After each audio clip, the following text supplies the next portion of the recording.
Kami langsung saja membacakan penjelasan DPR RI terkait materi muatan rancangan Undang-Undang Perubahan atas Undang-Undang Nomor 5 Tahun 2014 tentang aparatur sipil negara. Negara berdasarkan aturan hukum tidak hanya memiliki tanggung jawab menjaga ketertiban, tetapi lebih daripada itu adalah mencapai tujuan nasional, yaitu melindungi segenap bangsa Indonesia dan seluruh tumpah darah Indonesia, memajukan kesejahteraan umum dan mencerdaskan kehidupan bangsa. Dalam perspektif hak asasi manusia, setiap manusia berhak atas pekerjaan, penghidupan yang layak, dihargai dan diperlakukan secara adil dalam kehidupan mereka. Karena manusia sebagai makhluk ciptaan Tuhan memiliki hak asasi yang harus dihormati oleh siapa saja, sebagaimana yang telah diamanatkan dalam pasal 28D Undang-Undang Dasar Negara Republik Indonesia tahun 1945. 1. Setiap orang berhak atas pengakuan jaminan perlindungan dan kepastian hukum yang adil serta pengakuan yang sama di hadapan hukum.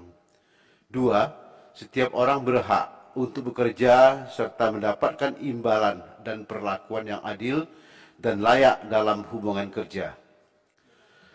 Ketentuan pasal 28D Undang-Undang Dasar tahun 1945 tersebut berkesesuaian dengan tujuan negara hukum dalam rangka pelaksanaan cita-cita bangsa dan mewujudkan tujuan negara sebagaimana tercantum dalam pembukaan Undang-Undang Dasar Negara Republik Indonesia tahun 1945.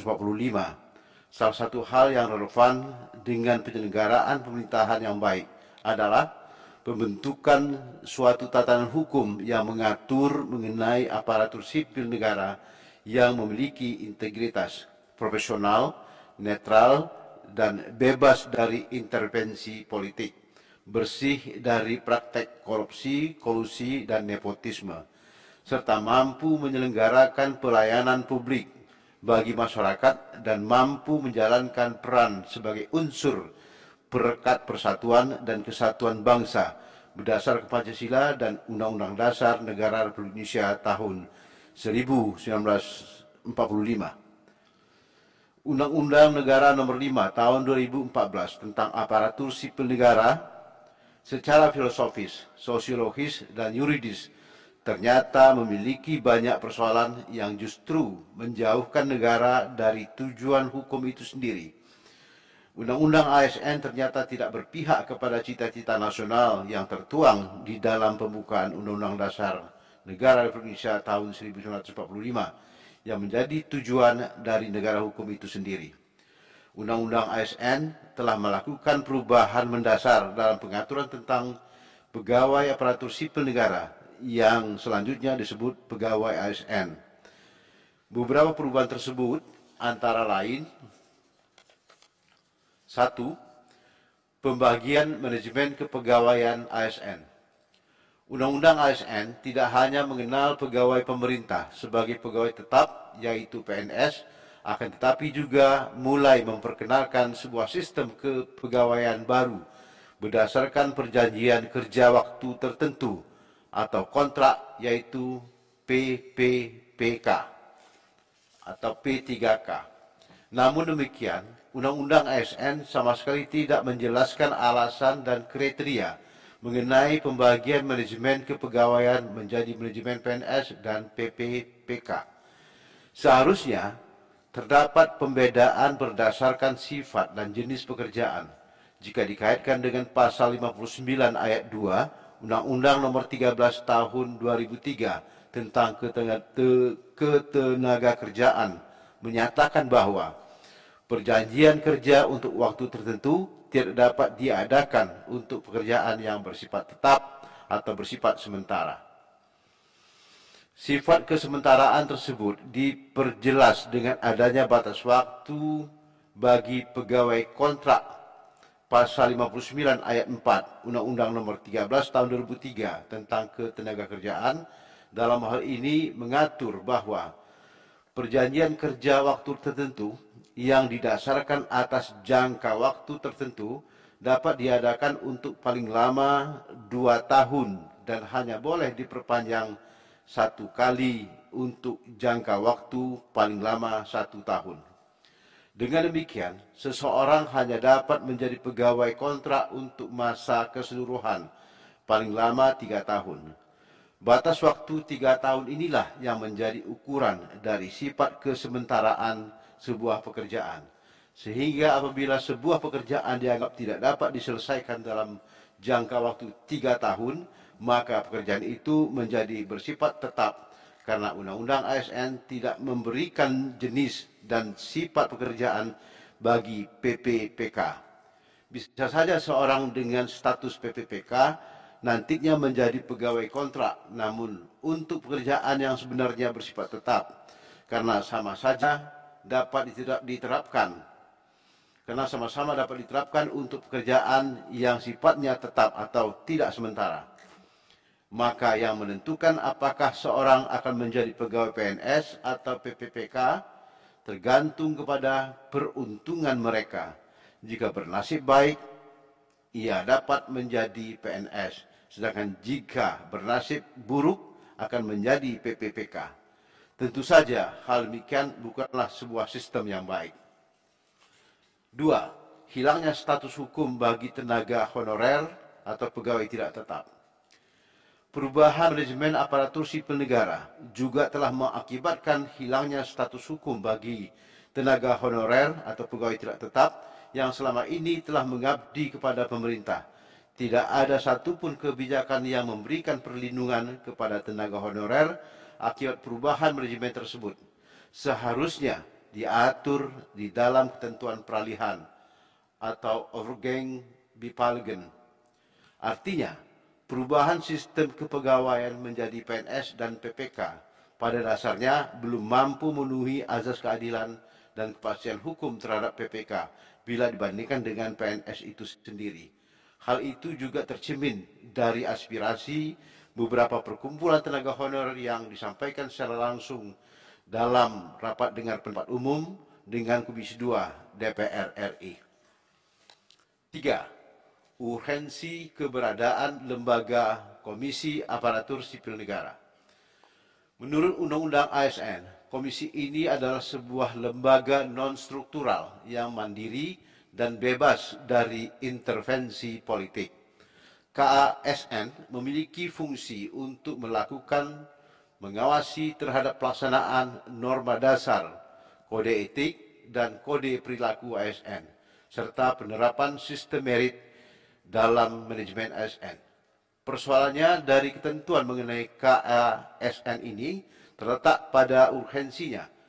Penjelasan Undang-Undang ASN sama sekali tidak menjelaskan pentingnya pembentukan lembaga non-struktural dibandingkan misalnya dengan pelaksanaan tugas fungsi dan wewenang pengawasan dan penjatuhan sanksi yang selama ini dijalankan oleh kementerian yang bertugas di bidang pendayagunaan aparatur negara. Apabila tugas, fungsi, dan wewenang yang ada selama ini tidak berjalan secara baik, maka solusinya tidaklah serta-merta dengan membangun lembaga baru, melainkan dapat pertama-tama dengan penguatan serta perbaikan kinerja, koordinasi, dan akuntabilitas dari kementerian.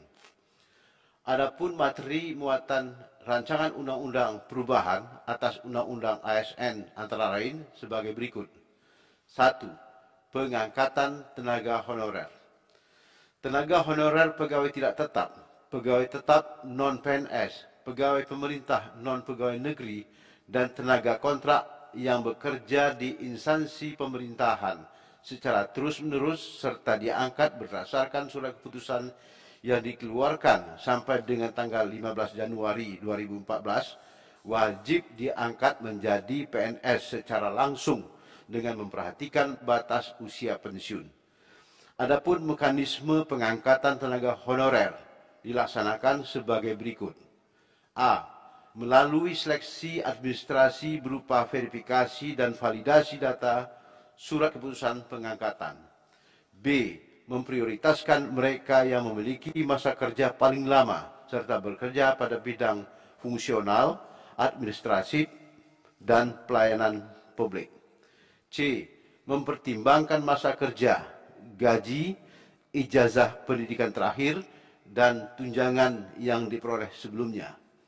D. Tenaga honorer dan sejenisnya diangkat menjadi PNS oleh pemerintah pusat.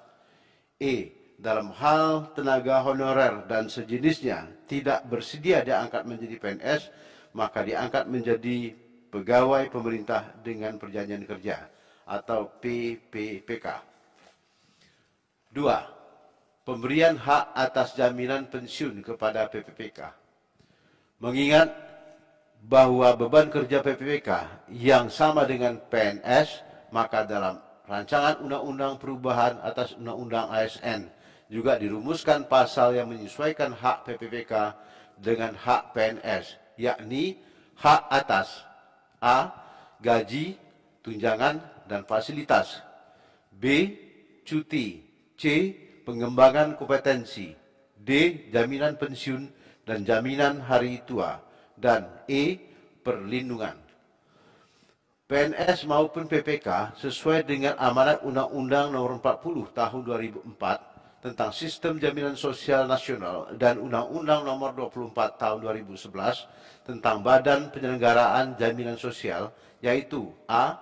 Jaminan kesehatan, B. Jaminan kecelakaan kerja, C. Jaminan hari tua, D. Jaminan pensiun, dan E. Jaminan kematian. 3. Penghapusan lembaga KSN. Fungsi, tugas, dan wewenang Komisi Aparatur Sipil Negara KASN pada rancangan undang-undang perubahan atas undang-undang ASN dihapus untuk selanjutnya dilekatkan kembali kepada kementerian. 4. Penetapan kebutuhan ASN. Penetapan kebutuhan PNS dan PPPK harus disertai jadwal pengadaan jumlah dan jenis jabatan yang dibutuhkan serta kriteria untuk masing-masing jabatan sehingga dapat menjadi dasar diadakannya pengadaan PNS dan PPPK. Dalam hal kebutuhan PNS dan PPPK belum ditetapkan pengadaan PNS dan PPPK dihentikan. 5. Pengurangan ASN. Perampingan organisasi atau kebijakan pemerintah yang mengakibatkan pensiun dini bagi PNS dan pengurangan PPPK dilakukan secara massal. Pemerintah sebelumnya berkonsultasi terlebih dahulu dengan DPR berdasarkan pada evaluasi dan perencanaan pegawai. Demikian penjelasan Komisi 2 DPR RI terkait rancangan undang-undang perubahan atas Undang-Undang Nomor 5 Tahun 2014 tentang ASN untuk dapat menjadi bahan pada pembahasan selanjutnya. Jakarta, 18 Januari tahun 2021, pimpinan Komisi 2 DPR RI.